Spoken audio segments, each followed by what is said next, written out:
The chapel was silent. Only candlelight flickered, no footsteps, no bells. And yet, when the bishop knelt to pray, he never stood again. No wound, no scream, just a soft exhale, and blood seeping from his robes, pooling between the tiles. The monk who found him didn't panic. He lit incense, whispered a prayer, then quietly closed the doors behind him. This wasn't an isolated killing. It was a message, and it bore the signature of a network so secret their name was never spoken, only inferred. They wore habits, chanted hymns, slept in cloisters, but beneath the altar, they trained with blades.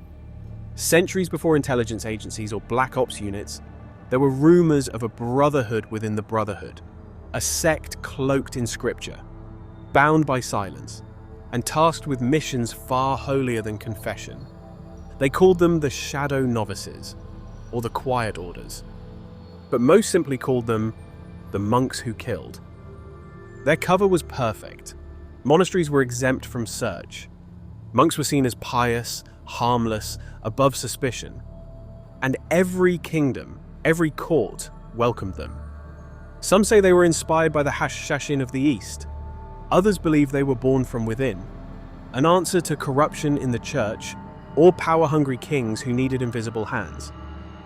Whoever they were, they left no traces, only patterns. A noble dies after morning mass. A heretical text disappears from a scribe's shelf. A fortress crumbles days after a new cook arrives from a nearby abbey. Too clean, too silent, too frequent. And then, in 1210, a scroll surfaced in Navarra. Sealed with wax, unsigned. It listed names, dozens, each crossed out in red, each dead within a year. The scroll was never found again, but its story spread. Because people began to notice. Certain monks never aged. Certain abbots were always absent when blood was spilled. And certain monasteries, those deep in the mountains, were built more like fortresses than sanctuaries. This was no rogue priesthood. It was a network. A monastery without walls. And for those marked by their psalms, no confession could save them. Not all who entered wore hoods, but all who left wore silence. In a hidden abbey tucked high in the Pyrenees, unmarked on maps and absent from papal rolls, boys arrived barefoot. Some were orphans, others were sons of nobles sent to God, but none arrived by chance. They were watched, chosen, and once inside, they began the process. To outsiders, it looked like penance. Cold baths before dawn, hours of silence, a diet of boiled roots, black bread, and whispered prayer. But inside those walls, the true training began. They learned languages, Latin, Arabic, Provençal. They studied poisons from monkshood to wolfsbane, under the guise of herbal medicine. And at night, beneath the chapel, they practiced breathwork, movement, precision. One wrong step and the stone floor would creak, one false breath and the candle would flicker. It was an initiation designed not to test strength, but control. They memorized the Psalms, yes, but also ciphers. Each verse of scripture doubled as a code. Deliver me from mine enemies, O God, was more than a plea. It was a location, a method, a time. Punishment was swift, but never loud. Those who failed vanished. No graves, no farewells, just an empty bunk and a name struck from the roster. And when one finally passed the final trial, he wasn't celebrated. He was cloaked, masked, and sent back into the world he had come from. But now as something else. Not a monk, not an assassin. A ghost in between. They took no oath but one. Obey the silence. Because silence was their shield, and discipline was their weapon. From the forests of Saxony to the courts of Avignon, whispers spread of the Grey Brethren. Holy men who carried no swords, but left behind no survivors. They walked barefoot, not from poverty, but so their steps could never be heard. And when their blades were found, They were shaped like crosses, because in the cloistered crucible, the sacred and the deadly were one, and faith, if twisted, made the sharpest edge of all.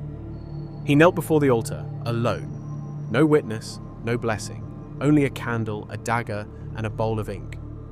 The ceremony was never written down. It passed from breath to breath, spoken once, then buried. They called it the quieting, because after tonight, he would never speak his name again. The final rite of initiation wasn't physical, it was psychological. Each initiate faced a test unique to their past. Some were sent to beg in the cities they once ruled, others tasked to tend the sick without remedy until death took them. And some were told to kill, but not a stranger, someone familiar, a bond, a tutor, even a brother. To sever the final thread, the act was simple. A drop of poison, a slip of blade, a prayer whispered not for forgiveness, but for transformation. Because in the eyes of the network, only a man who had lost all ties could be trusted to cut new ones. When the act was done, he returned, blood on his hands, or ink on his fingers. Both were accepted, because death was not always required. Sometimes it was silence. Then came the marking, not on the body, too obvious, but in the mind. A set of numbers, a rhythm, tapped into the wrist each morning like a rosary of code. It aligned him to the network, a pulse, a schedule, a kill list. He would be given no name, just a psalm. One passage from scripture, known only to him and his handler. If he was caught, he recited it. If he failed, he died with it. And if he survived long enough, he passed it on. The final prayer was never a plea. It was a statement. I am the hand, not the blade. The shadow, not the fire. And I strike only when the silence commands. From that moment on, he was no longer an initiate. He was a brother, and somewhere far from the abbey, his first target had already been named. No one ever hired the network, not directly. There were no coins exchanged, no letters with seals, just symbols.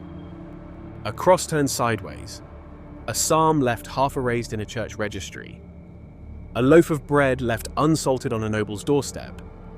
If the network accepted the request, a candle would appear, burning, unattended, inside the requester's chapel. And from that moment on, there was no turning back. The targets varied. A cardinal too hungry for land, a knight who broke his vow, a prince plotting war under the veil of peace, and once an entire family poisoned in silence over 7 nights. The network didn't kill for gold. They killed for balance, for silence, for the preservation of something older than kingdoms. The idea that power, unchecked, must be reminded. It bleeds. No client ever knew who delivered the blow, only that justice came from within their own chapel walls. Monks traveled freely, unquestioned at borders, welcomed in courts. They carried no weapons, but knew 100 ways to kill with wax, with herbs, with a touch. They might arrive to preach, to bless a newborn, to confess a dying man, but they never stayed longer than necessary. And always, after a body was found, breathless and unstained, a line from scripture would be etched into the nearest stone, never signed, always chilling. The wicked shall fall by their own counsel. Behold, I come as a thief. Even the just must sometimes be corrected. The message was clear. This was divine, or at least inevitable. The church denied everything. Kings accused rivals, families whispered curses. But deep down, everyone suspected the same truth, that among the monks who walked the cloisters, some carried not only prayers, but purpose. And once a contract was sealed with silence, the cross would be your final witness. He arrived during Vespers, dust on his robes, hood low, no name offered. The abbot welcomed him with 3 words. Have you eaten? He hadn't, but that wasn't the point.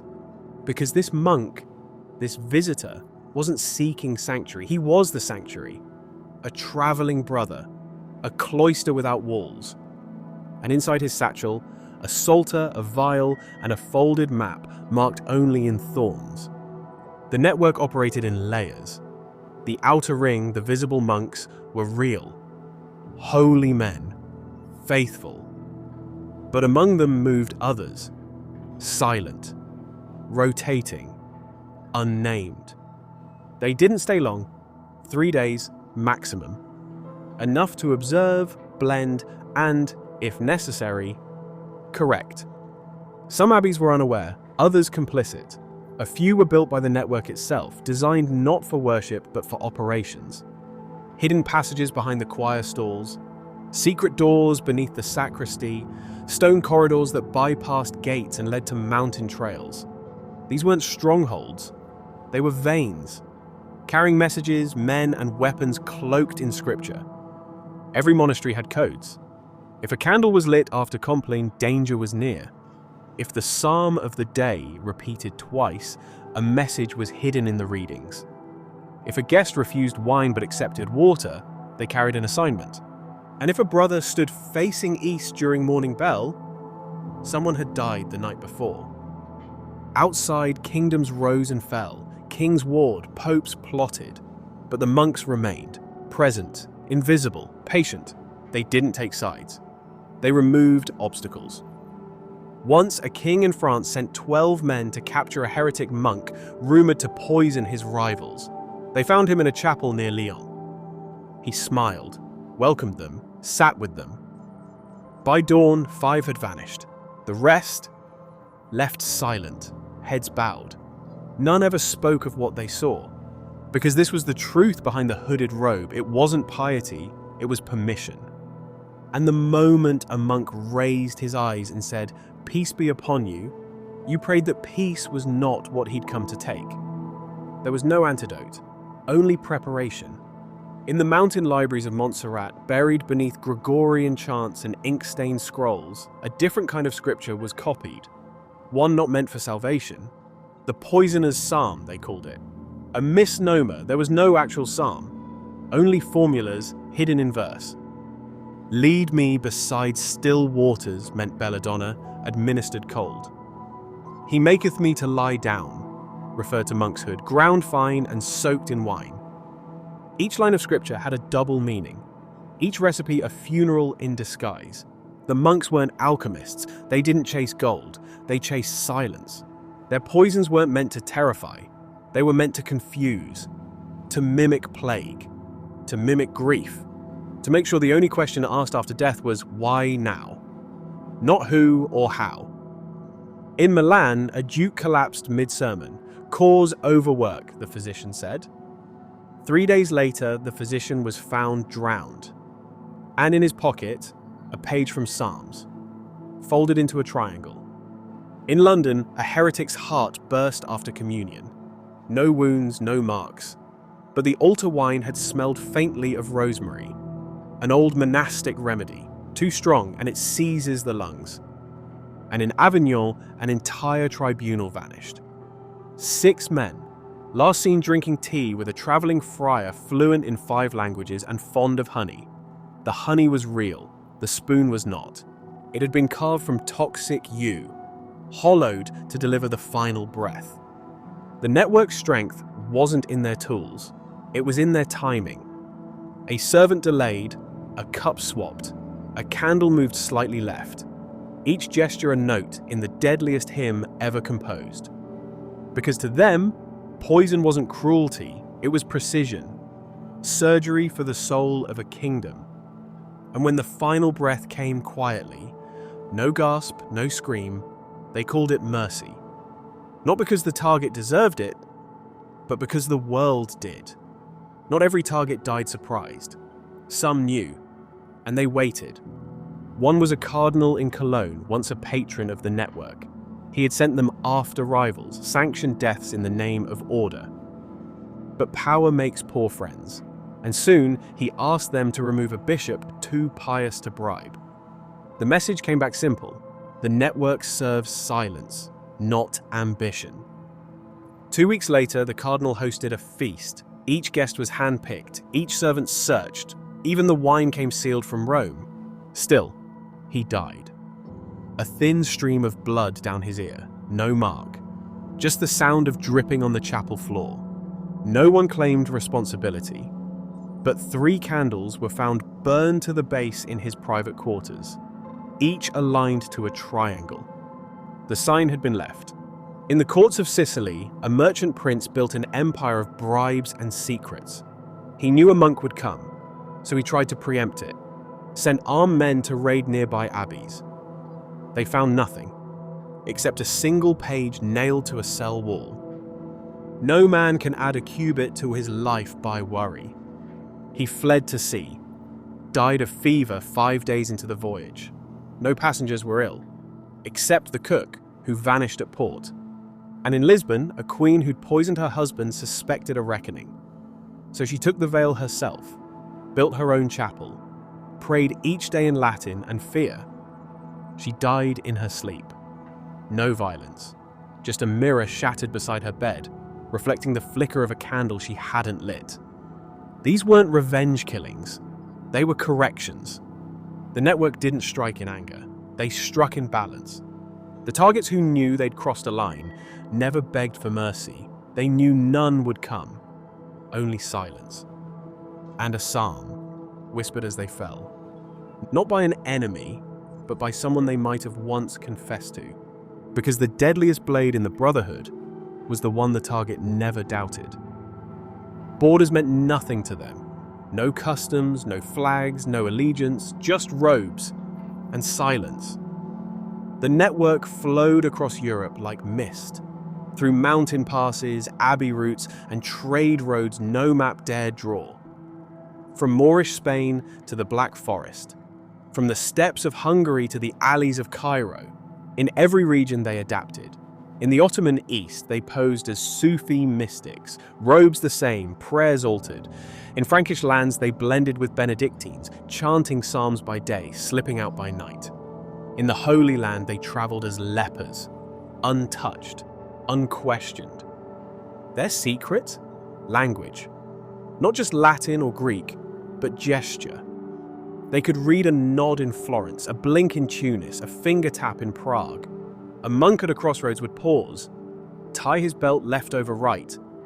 Another would mirror it, message received. Parchment could be intercepted, speech overheard, but posture untraceable. And they used it to coordinate deaths. A baron in Bohemia, a knight in Aragon, a bishop who dabbled too freely in slave trade along the coast of Tripoli. They didn't need to meet, just a line. They moved through border crossings with pilgrims' tokens, slept in abbeys no crown dared search. And if one was caught, they never broke, because they never knew more than their peace. Names were not shared, only symbols, roots, and the rhythm of the next psalm. Once, a Spanish inquisitor tried to track them. He built a wall of strings, maps, and pins. But when he finally traced a pattern, he vanished. All that remained was a monk's robe folded neatly across his desk, and, beneath it, a single coin. Not of Spain, but of the Levant, smoothed by centuries. Because to the network, kingdoms were temporary. But silence was eternal. And in the world they built beneath the world, silence was law. Not everyone could join, not even every monk. The Brotherhood chose few, and fewer still survived the oath. It began not in a monastery but in isolation, a cave, a ruin, a tomb, no voice for 30 days, only scripture, hunger, and shadows. They called it the listening, because before one can end life, they must first learn to hear it. The drip of stone, the wing beat of a raven, the shift in breath before betrayal. Then came the trial of 3 poisons. 1 cup held death, 1 held pain, 1 only bitterness. Drink wrong and you never return. Choose right, and you prove you already live without fear. After that, the cut. Not of the flesh, of the past. Initiates wrote their names one final time on parchment soaked in wine and ash. The scrolls were burned in a silver bowl, The ashes pressed into a sigil carved on the floor, a triangle within a circle within silence. And the vow was spoken: no self, no name, no cause above the balance. From that moment, they belonged to no order, no church, no flag, only to the code. Their identities were erased. Even among each other, they used no names, just signs. A tilt of the head, the way they folded a sleeve, the angle of a candle wick. They took no oaths of loyalty to kings or popes. Their allegiance was to silence, balance, and the hidden law that no throne should stand on cruelty unchecked. If they broke the code, they disappeared, not executed, unremembered, because the greatest punishment to a shadow is to be cast into light. And for every brother who took the oath, there was one chilling truth. This was no guild, no cult, no religion. This was equilibrium. Clad in robes, armed in quiet, bound by nothing but the absence of a name. Then they were gone. No war, no purge, no decree, just silence, even deeper than before. One winter, a monk vanished from Canterbury, his cell still warm. A week later, the abbey's abbot was poisoned. No connection was drawn, but after that, nothing. No more symbols carved in stone. No more whisper kills in the courts of Europe. No more triangle candles, no folded robes. Just stories and unease. Some say they disbanded. Too many eyes, too much parchment. That as kingdoms centralized and walls of bureaucracy replaced blades, the brotherhood faded. Others say they succeeded. That their mission was never endless death, only a reset. Balance once restored needed no more correction. But then there are the darker rumors that they still exist, but not in monasteries, not in robes, behind university doors, inside intelligence agencies, in silence where no satellite listens. Because the code was never about religion, it was about reach. And what better place to hide than in plain sight? In 1943, a Nazi official died of heart failure, alone, in a bunker, days before giving evidence. On his chest, a triangle drawn in ash, dismissed as soldier graffiti. In 1991, a dictator's jet exploded mid-air. An anomaly was found. One part of the fuselage had been chemically etched with Latin script, burned too deep to fake. The words? "He who kills the balance shall fall by it." And in 2023, an encrypted image leaked on a dark web forum. It showed a monk, modern robe, eyes blurred. In the background, a whiteboard covered in global stock patterns, and beneath it, 3 candles flickering. Coincidence? Maybe. But some claim the Brotherhood never needed blades. They just needed time and patience, and a world too loud to notice their quiet return. Because silence never dies, it just waits. And somewhere, right now, a monk may be listening, and choosing not who lives, but who matters.